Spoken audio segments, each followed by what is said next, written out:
Bonjour, vous écoutez l'épisode 130 de Change ma vie, le podcast qui vous donne des outils pour votre esprit.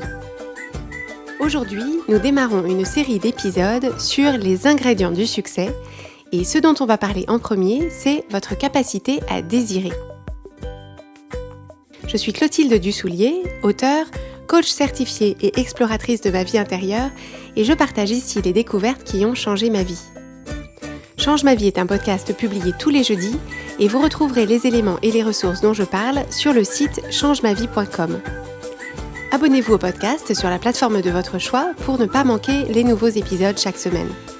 Si vous aimez ce podcast, une excellente façon de le soutenir est de laisser un avis 5 étoiles sur Apple Podcast ou sur la plateforme que vous préférez.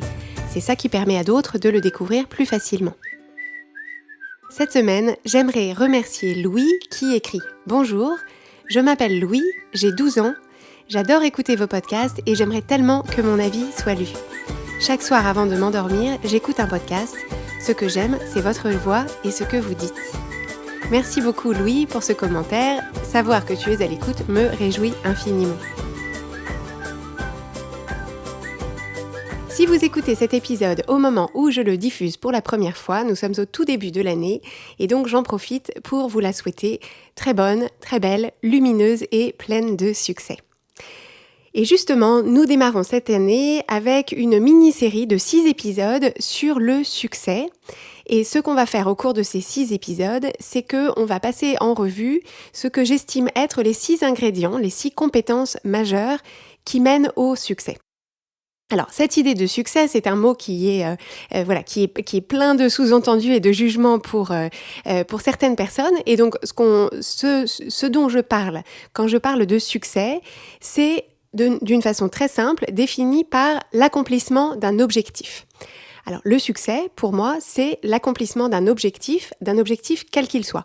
Ça peut être un objectif d'ordre familial, un objectif d'ordre professionnel, culturel, intellectuel, spirituel, donc un objectif dans votre vie intérieure, un objectif sportif, un objectif qui concerne votre confort ou votre vie matérielle ou financière, un objectif en termes de contribution aux autres, de contribution au monde. Si vous pensez être quelqu'un qui ne s'attache pas beaucoup au succès, il est probable que vous mettez derrière l'idée de succès plutôt une idée par exemple de célébrité ou de reconnaissance extérieure de vos qualités, etc. Et peut-être que vous vous dites « moi je m'en fiche du succès ». Mais ce que je vous invite à considérer, c'est qu'à partir du moment où vous êtes un être humain, vous êtes intéressé par le succès parce que vous êtes intéressé par l'accomplissement de vos objectifs. Alors, pour moi, cette idée de succès consiste très simplement à avoir envie d'une expérience pour soi-même, donc avoir envie d'une expérience qu'on a envie de vivre, et se mettre en action pour la créer. Donc le succès, c'est d'abord avoir envie d'une expérience pour soi-même, se mettre en action pour la créer et finir par y arriver. Donc pour moi, c'est ça, cette idée de succès. Vous voyez que dans cette définition, la toute première étape du succès, le tout premier ingrédient du succès, c'est de commencer par avoir envie d'une expérience pour soi-même, avoir envie de quelque chose pour soi-même. Et c'est ce dont on va parler pendant cet épisode, c'est de votre capacité à désirer, de votre capacité à vouloir des choses pour vous, de votre capacité à imaginer, à rêver, à développer des envies, des désirs, des objectifs pour vous-même. Ça paraît peut-être élémentaire, mais en réalité, quand on demande à la plupart des gens « qu'est-ce que vous voulez ?» Qu'est-ce que vous voulez vraiment ? Qu'est-ce que vous désirez ? Qu'est-ce que vous désirez vraiment ? De quoi est-ce que vous avez envie ? Qu'est-ce qui vous plairait ? De quoi est-ce que vous avez envie que votre vie soit faite ? Pour la plupart des gens, c'est très difficile de répondre. Alors, vous pouvez vous poser la question à vous, si vous vous demandez qu'est-ce que je veux vraiment ? De quoi est-ce que j'ai vraiment envie ? Qu'est-ce qui me plairait vraiment ? Qu'est-ce que je désire vraiment dans ma vie ou dans certains domaines de ma vie ? Il y a de fortes chances pour que les premières réponses qui montent, ce soit d'abord « je ne sais pas ». Alors ça, c'est sans doute la réponse la plus commune donnée à ces réponses, c'est « je ne sais pas ». Ensuite, ce sont des réponses du type « j'ai bien une idée, mais je ne suis pas sûre que ce soit vraiment ça ». Donc c'est une réponse un petit peu en demi-teinte, c'est-à-dire une réponse un peu d'hésitation, d'ambivalence, de confusion, de doute. Ensuite, il y a des réponses du type « je sais ce que je veux, mais ce n'est pas possible » ou « ce n'est pas possible pour moi » Ou bien, une autre version de ça, c'est j'ai bien une idée, mais je pense que ça va être trop dur, ça va être trop compliqué, ou ça va me demander des sacrifices que je ne suis pas prêt ou pas prête à faire. Donc vous voyez que à partir du moment où on se propose d'imaginer quelque chose pour soi, il y a de fortes chances pour que montent immédiatement des pensées qui nous conduisent à, sans tarder, abandonner l'exploration, mettre de côté, censurer ou minimiser. Donc quand vous vous proposez de réfléchir à ce que vous voulez pour vous, ce que vous désirez pour vous, ce qui vous ferait envie pour vous, c'est intéressant de vous demander quel est l'espace d'ouverture, d'imagination, d'exploration qui se crée à ce moment-là, avant qu'il y ait immédiatement un couvercle qui se met par-dessus, un couvercle de « je ne sais pas, c'est trop difficile, c'est pas possible, pas pour moi ». Donc cette première compétence que je vous invite à développer, c'est la compétence de vous autoriser à imaginer quelque chose pour vous sans immédiatement abandonner, mettre de côté, censurer ou minimiser. Je vous invite à réfléchir à un enfant qui serait proche de vous, peut-être le vôtre ou un enfant que vous côtoyez, ou peut-être l'enfant dont vous vous souvenez avoir été quand vous étiez petit. C'est qu'en fait, il me semble que tous les enfants naissent avec une capacité à rêver et à désirer qui est illimitée. C'est-à-dire que quand on demande à un enfant ce qu'il veut, la plupart du temps, il a 1000 idées. Il a 1000 idées qui ne sont absolument pas mitigées ni minorées par ce qu'il pense être possible, autorisé, accessible ou même abordable financièrement. Et en fait, ce qui se passe, c'est qu'en grandissant, progressivement, cette capacité à rêver et à désirer qui était illimitée quand on était petit, en grandissant, on la perd, on la bride et de fait, elle s'atrophie. Ce qui m'est venu comme image en préparant cet épisode, c'est l'image des bonsaïs. Vous savez, ce sont des arbres qui, au fur et à mesure que l'arbre essaye de grandir, que des pousses, des branches essayent de pousser, hop, on bride. Alors, je ne connais pas les termes techniques, mais on bride, on ligote et on empêche l'arbre de se développer. Et donc, en fait, c'est exactement ça qui se passe quand on est un être humain et que à chaque fois qu'on a une envie, un désir, une idée, un rêve, si à chaque fois que ça se présente comme une petite pousse vert clair là, qui est toute jeune, toute fraîche, qui commencerait à se développer, si à ce moment-là, immédiatement, on la ligote et on fait on l'empêche de se développer, de fait, on est en train de bonsaïser notre expérience de vie. On est en train de bonsaïser notre vie. Et donc, il y a plein de gens qui adorent les bonsaïs. Je n'ai pas d'opinion particulière à émettre sur l'art du bonsaï au sens botanique du terme. Par contre, je me demande si même ceux qui aiment les bonsaïs chez les arbres, est-ce qu'ils ont envie eux-mêmes d'être un bonsaï dans leur propre vie? Je ne suis pas forcément sûre que ce soit le cas. Et donc, ce qui se passe pour la plupart des gens arrivés à l'âge adulte, c'est que on ne se pose plus aucune de ces questions. On ne se demande plus ce qu'on veut pour nous, on ne se demande plus ce qu'on veut dans nos relations, pour notre famille, pour notre lieu de vie. On ne se demande plus ce qu'on voudrait comme style de vie, ce qu'on voudrait dans notre travail, ce qu'on voudrait pour notre corps, notre santé, notre vitalité, ce qu'on veut pour nos loisirs, nos vacances, nos voyages, notre emploi du temps. Qu'est-ce qu'on veut avoir comme impact sur les autres, sur la planète, sur le monde, sur la société? Quelle est la marque qu'on a envie de laisser, l'héritage qu'on a envie de laisser derrière nous? À défaut de se poser ces questions, en fait, ce qui se passe, c'est que on vit ce qui vient un peu par défaut, un peu au petit bonheur la chance, un peu en fonction de ce que font les autres, de ce qui est la norme, et un peu parce que ça s'est trouvé comme ça. Et ce qu'il y a aussi en filigrane, c'est cette idée que, en réalité, si on n'a pas de vraie raison de se plaindre, c'est-à-dire si ce qu'on a, objectivement, c'est déjà pas si mal, on peut avoir une sorte de filtre intérieur qui nous dit, mais de toute façon, qui suis-je pour vouloir plus ou vouloir autre chose ou vouloir aller plus loin ou vouloir aller faire différemment alors que tant de gens ont moins, que tant de gens souhaiteraient vraiment ardemment avoir ce que moi j'ai. Donc la première question que je vous propose de vous poser, c'est quelle est la proportion de votre temps, quel est le temps et l'espace mental que vous vous donnez pour vous demander ce que vous voulez, pour vous demander ce dont vous rêvez, pour vous demander ce qui vous plairait. Et est-ce que ce temps, est-ce que cet espace vous convient? Et si Vous trouvez que vous n'y passez pas assez de temps, vous rendez compte à l'écoute de ce début d'épisode que, en réalité, vous n'y passez pas beaucoup de temps ou pas assez à votre goût. La question, c'est pourquoi est-ce que vous n'y passez pas plus de temps? Pourquoi est-ce que vous ne vous donnez pas plus de temps, plus d'espace intérieur pour réfléchir à tout ça? Et je vous propose à ce moment-là de noter soigneusement les réponses que vous donne votre cerveau quand vous vous demandez pourquoi est-ce que je ne passe pas plus de temps à imaginer, à souhaiter, à vouloir, à développer mes désirs, mes envies, mes idées. Généralement, les réponses que nous apporte notre cerveau quand on se pose la question « Pourquoi est-ce que je n'y passe pas plus de temps ? Pourquoi est-ce que je ne développe pas davantage cette idée de ce que je veux pour moi-même, ce que je désire pour moi-même ?» Les réponses que nous donne notre cerveau, c'est généralement « Ce que je veux, ce n'est pas possible de toute façon. » Parce que je suis trop ceci ou je suis pas assez cela, parce que ce que je veux c'est trop difficile, ça coûterait trop cher, c'est pas possible, ce serait pas praticable, ce serait logistiquement pas envisageable.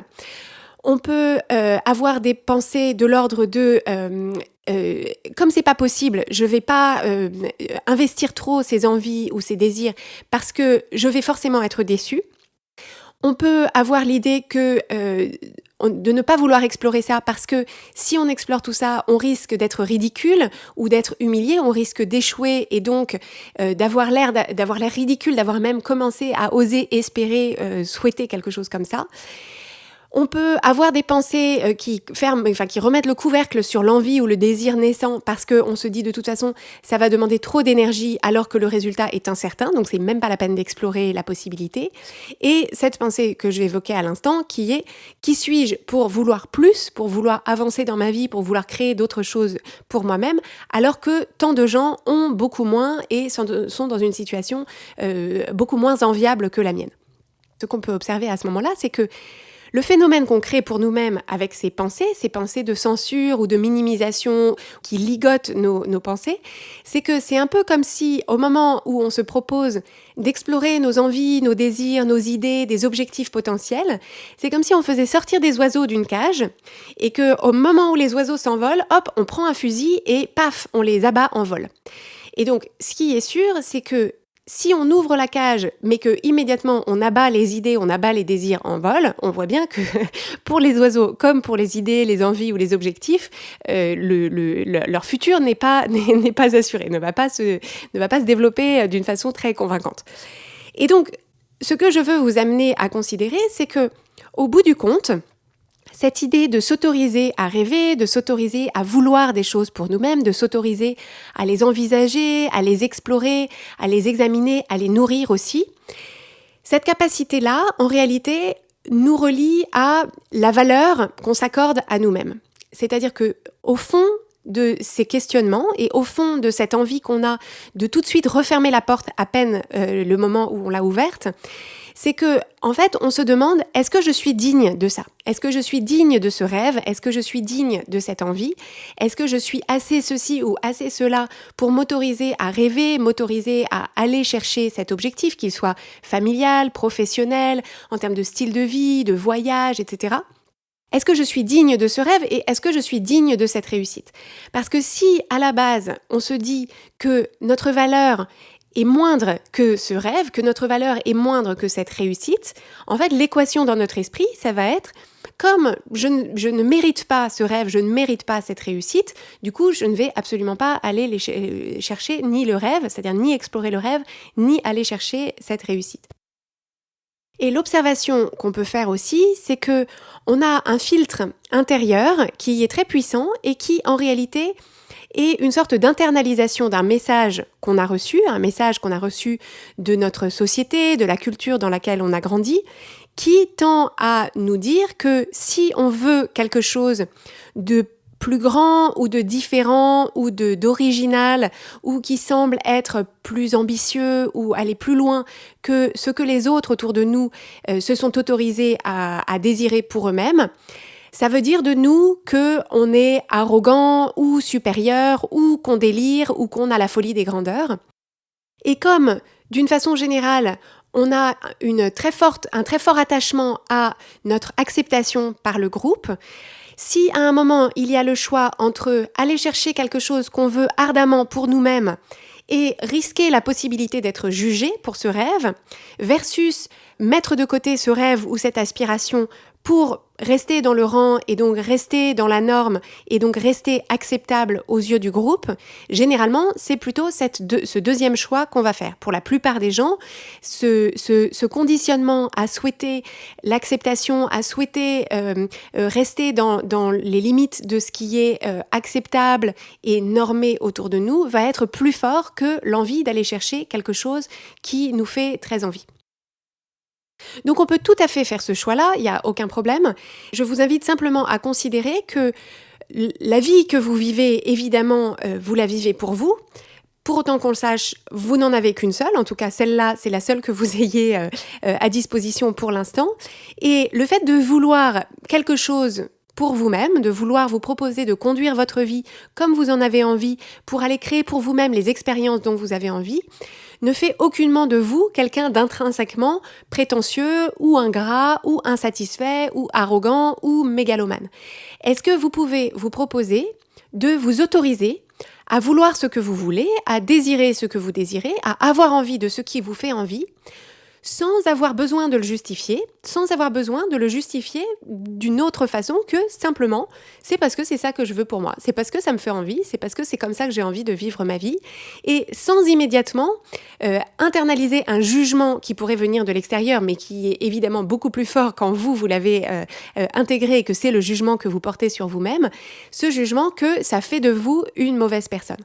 Parce que bien évidemment, vos rêves avortés, les désirs que vous n'explorez pas, les objectifs que vous ne poursuivez pas, ne bénéficient strictement à personne. Et même à l'inverse, je pense qu'à l'échelle d'une société, à l'échelle d'une famille, à l'échelle d'une entreprise, à l'échelle d'un groupe d'amis, je fais plutôt le pari que c'est l'inverse, c'est-à-dire que c'est à chaque fois que l'un de ces individus se propose de créer quelque chose d'original, d'unique et de singulier qui correspond à ses envies, ses rêves et ses objectifs uniques et singuliers, c'est à ce moment-là que le système d'une façon générale, donc le système famille, le système entreprise, le système groupe d'amis, etc., que ce système-là croît et que ça donne aussi aux autres l'autorisation ou l'inspiration de se proposer eux aussi de poursuivre leurs rêves. C'est exactement le principe de l'inspiration, c'est-à-dire que heureusement qu'il y a des gens qui se proposent de faire des choses différentes pour inspirer d'autres personnes à faire des choses différentes. Sinon, on resterait tous perpétuellement dans le couloir balisé de ce qui a été fait par le passé, de ce que font les gens autour de nous, et l'existence de l'humanité serait quand même sacrément ennuyeuse. Donc effectivement, ce qui est important à garder en tête, c'est que oui, rêver plus grand, oui, s'autoriser à exprimer, donc s'exprimer à soi-même et peut-être exprimer à l'extérieur de soi des aspirations, des rêves, des désirs, des envies, des objectifs qui ne ressemblent pas à ceux des personnes qui sont autour de nous, c'est effectivement sortir du rang, c'est dire je veux plus, je veux différemment, je vais aller chercher plus, je vais aller chercher différent, je vais créer plus, je vais créer différemment. Et donc, c'est prendre le risque d'échouer, c'est prendre le risque d'être déçu, c'est prendre le risque que des personnes autour de nous ne nous comprennent pas, nous jugent, se moquent, trouvent que c'est ridicule ou absurde ou ne voient pas l'intérêt. Mais ce qui est important à comprendre, c'est que c'est aller au-devant de ça qui rend l'accomplissement de nos rêves ou de nos objectifs possible, donc le succès possible. Parce que si on se dit « je ne veux pas prendre le risque d'échouer, je ne veux pas prendre le risque d'être déçu et je ne veux pas prendre le risque d'être jugé », déjà, dans aucune circonstance, on ne sera complètement à l'abri ni de l'échec, ni du jugement, ni de la déception. Mais si on ne veut pas prendre ce risque-là, on ne s'autorise pas à rêver, on ne s'autorise pas à désirer, on n'imagine même pas. Et donc finalement, le scénario du pire, l'échec, la déception et le jugement sont déjà là. C'est-à-dire qu'on a de fait échoué dans l'objectif qu'on n'a même pas poursuivi. On est de fait déçu que le succès dont on aurait envie pour nous-mêmes ne soit pas là. Et le jugement, c'est le nôtre, c'est le jugement qu'on porte sur soi-même qui n'est probablement pas très glorieux à ce moment-là. Donc, au sujet de l'échec, je vous renvoie aux 2 épisodes 86 et 87 sur la peur de l'échec.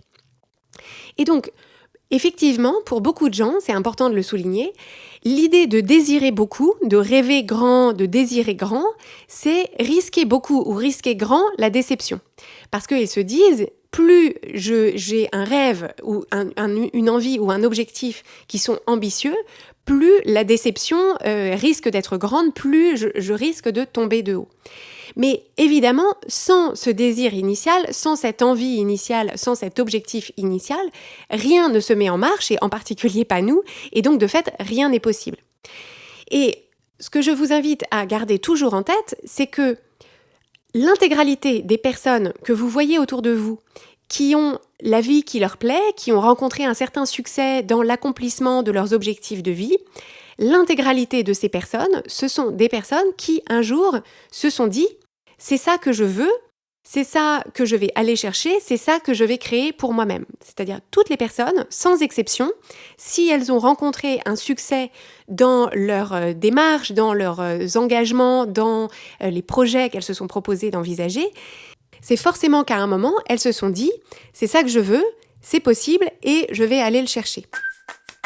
Donc, cette première compétence que je vous propose de développer avec cet épisode, c'est le fait de vous permettre, de vous autoriser, de créer un espace pour vouloir, pour rêver, pour imaginer, pour désirer, pour élargir le champ des possibles pour vous-même, pour jouer avec différentes idées. Alors, est-ce que ça veut dire que vous allez toutes les poursuivre ? Est-ce que ça veut dire que vous allez tout mettre en marche pour aller créer tout ça ? C'est pas encore ce qu'on a dit. C'est-à-dire que ce que vous ferez après, ce que vous en ferez de ces rêves, ce que vous en ferez de ces objectifs, ce que vous en ferez de ces envies, ce que vous en ferez de ces désirs ou de ces idées, ça c'est encore une autre question. Mais avant même de se poser la question de ce qu'on en fait, il faut avoir commencé par sortir de son cerveau, sortir de soi-même, tous ces désirs, ces envies, ces objectifs, ces idées. Et si la réponse que vous donne votre cerveau la plupart du temps, c'est « je ne sais pas », c'est-à-dire l'impression que quand vous essayez de vous demander ce que vous voulez, en fait, il n'y a rien qui vient, je ne sais pas. Je vous propose vraiment de considérer que c'est un mensonge et une certaine forme de paresse de votre cerveau. C'est-à-dire qu'en fait, il est probable, enfin je fais le pari, que ce « je ne sais pas », en réalité, c'est le message en surface, mais qu'en réalité, ce qu'il y a au fond, c'est toutes ces pensées de censure, de minimisation et de couvercle dont j'ai parlé tout à l'heure, qui sont que, à force de vous habituer à toujours abattre en vol les idées au fur et à mesure qu'elles venaient, votre cerveau a appris que de toute façon, ça ne servait à rien d'exprimer ses envies, ça ne servait à rien d'attirer votre attention sur telle ou telle chose qui pourrait vous faire envie, puisque de toute façon, ça ne mène jamais à rien, puisque de toute façon, vous finissez toujours par déclarer que c'est pas possible, c'est trop dur, c'est trop compliqué, c'est pas possible, et que donc c'est le tomber de rideau systématiquement. Donc cette idée du « je ne sais pas », j'ai fait un épisode là-dessus. Si vous remarquez que c'est souvent la réponse que vous apporte votre cerveau, et si vous avez envie d'apprendre à aller au-delà, à ne pas vous en tenir à ce « je ne sais pas », je vous renvoie à l'épisode que j'ai fait là-dessus, qui est l'épisode 89. Et je voudrais vous proposer cette idée que j'ai faite mienne, qui consiste à décider de croire, à décider de penser que finalement les rêves, les envies ou les désirs ou les aspirations qui nous viennent, donc qui nous occupent la tête, le cœur, l'esprit, le cerveau, comme vous voulez, qu'en réalité ces rêves, ces envies et ces aspirations nous sont confiés. C'est-à-dire qu'ils ne nous arrivent pas par hasard, c'est pas nous qui les choisissons. C'est comme si dans la chorégraphie générale de l'humanité, ce désir-là, c'était comme une graine qui nous avait été confiée à nous en particulier et qu'on avait la responsabilité de la planter, de la nourrir, de l'aider à pousser pour que globalement, l'humanité d'une façon générale puisse aller dans le sens dans lequel elle doit aller. Et cette idée-là, que vous prenez si elle vous plaît et que vous mettez de côté si elle ne vous plaît pas, mais si vous choisissez de l'adopter ou au moins de la considérer, le bénéfice de ça, c'est que ça suspend le jugement qu'on a envie de formuler à notre sujet et au sujet de ce rêve ou de cette envie ou de cette aspiration, puisqu'elle consiste à se dire en réalité, il suffit que j'ai ce rêve, cette envie, cette aspiration, cet objectif souhaité, pour que ce soit une raison suffisante pour lui donner de l'espace, l'explorer et peut-être la traduire en action. Et le problème finalement, c'est que personne ne nous a appris jusqu'ici, alors ça fait partie des choses que je me propose de faire à travers le podcast, mais surtout que je fais beaucoup dans le programme de coaching que j'anime, c'est que personne ne nous a appris à croire à quelque chose avant d'avoir des preuves que ce quelque chose est possible. On ne nous a appris que à regarder autour de nous, à l'extérieur de nous et dans notre passé pour décider ce qui est possible pour nous. Et donc, à partir du moment où on ne fait que regarder autour et à l'extérieur de soi et dans le passé pour décider ce qui est possible, ça implique nécessairement et mathématiquement qu'on ne créera jamais rien de nouveau, puisque par définition, quelque chose de nouveau pour nous, c'est quelque chose qu'on n'a jamais fait par le passé.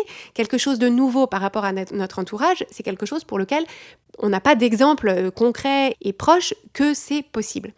Et donc, cette compétence consiste à se dire que je vais me proposer de rêver à quelque chose, d'imaginer quelque chose qui n'existe pas encore autour de moi ou qui n'existe pas encore pour moi. Et effectivement, ça va me demander des ressources, de l'énergie qui vont, parce que notre cerveau n'aime pas spécialement réfléchir à des choses qui lui semblent impossibles. En fait, ça lui fait comme un espèce de bug, donc il s'arrête, il dit non mais j'envisage quelque chose, mais en même temps je sais que c'est pas possible, donc en fait il a un espèce de voilà, il tourne en boucle. Et donc cette capacité à explorer des rêves, à explorer des envies, à explorer des objectifs, ça consiste, le temps de l'exploration, à se proposer de suspendre notre jugement et de suspendre en particulier notre jugement que ce serait impossible. Donc, si cette compétence-là, c'est une compétence que vous avez envie soit de développer, soit de renforcer, soit d'approfondir, il y a plusieurs pratiques qui peuvent vous y aider. Alors, ce sont des pratiques dont on a déjà parlé sur le podcast. La première pratique, c'est la pratique de la visualisation. Donc ça, c'est une pratique dont j'ai parlé dans l'épisode 30 de Change ma vie. Une autre pratique, un autre exercice que vous pouvez utiliser pour explorer vos envies et créer plus de place pour l'expression et l'identification des choses qui vous font envie, des choses que vous désirez pour vous-même. Il y a 2 exercices que je vous ai proposés dans l'épisode 16 et dans l'épisode 18. L'épisode 16, c'est l'épisode des 3 personnes illustres qui ont pour objectif de vous aider à identifier vos valeurs fortes. Et l'épisode 18 qui s'appelle le test de l'aéroport, qui consiste à explorer certaines de ces pistes. Donc je vous laisse découvrir ça dans cet épisode. Si vous avez du mal à exprimer de manière positive ce que vous voulez, ce que vous pouvez utiliser, c'est ce que je vous indique dans l'épisode 12 de Change ma vie sur la jalousie, qui consiste à partir de ce que vous observez autour de vous qui vous fait envie. C'est-à-dire qu'à chaque fois que vous voyez quelqu'un, que vous voyez une photo, quelque chose sur les réseaux sociaux, quelque chose dans votre entourage, etc., qui éveille en vous une certaine forme d'envie ou de jalousie, l'idée c'est de retourner cette envie et cette jalousie en vous disant c'est que c'est quelque chose qui peut-être me fait envie pour moi. Et donc ça peut faire partie des petits cailloux qui vous aident à trouver le chemin de vos envies ou de vos désirs. Et de la même façon, d'une façon un peu complémentaire, si vous avez du mal à exprimer explicitement ce que vous voulez, peut-être que vous arriverez plus facilement à exprimer en creux ce que vous ne voulez pas. C'est-à-dire, au lieu de vous demander qu'est-ce que je veux pour moi, demandez-vous qu'est-ce que vous ne voulez pas. Si vous avez du mal à savoir ce qui vous fait envie, vous pouvez exprimer ce qui ne vous fait pas envie, ce que vous n'aimez pas, ce que vous ne préférez pas, ce qui ne vous plaît pas. Mais évidemment, l'idée, c'est de ne pas vous arrêter là, c'est de faire le jeu des compléments, c'est-à-dire de vous dire à chaque fois que vous avez identifié quelque chose que vous ne voulez pas, à quoi ressemblerait l'absence de ça? À quoi ressemblerait le complément de ça? À quoi est-ce que ça ressemblerait de ne pas vivre ça? Qu'est-ce que je vivrais d'autre qui me permettrait de ne pas vivre ça? Et donc ça, c'est l'épisode 101 qui s'appelle « En creux ou en volume » qui parle de cette capacité à exprimer les choses en volume plutôt qu'en creux. Et pour finir, je vous propose d'écouter l'épisode 79 de Change ma vie qui s'appelle Les Expanders, qui consiste à identifier autour de nous, alors de façon dans notre entourage réel ou dans notre entourage virtuel, des points d'inspiration et de se servir de ces personnes qui sont source d'inspiration pour nous pour à nouveau détecter les petits cailloux de nos envies, de nos désirs, de nos objectifs.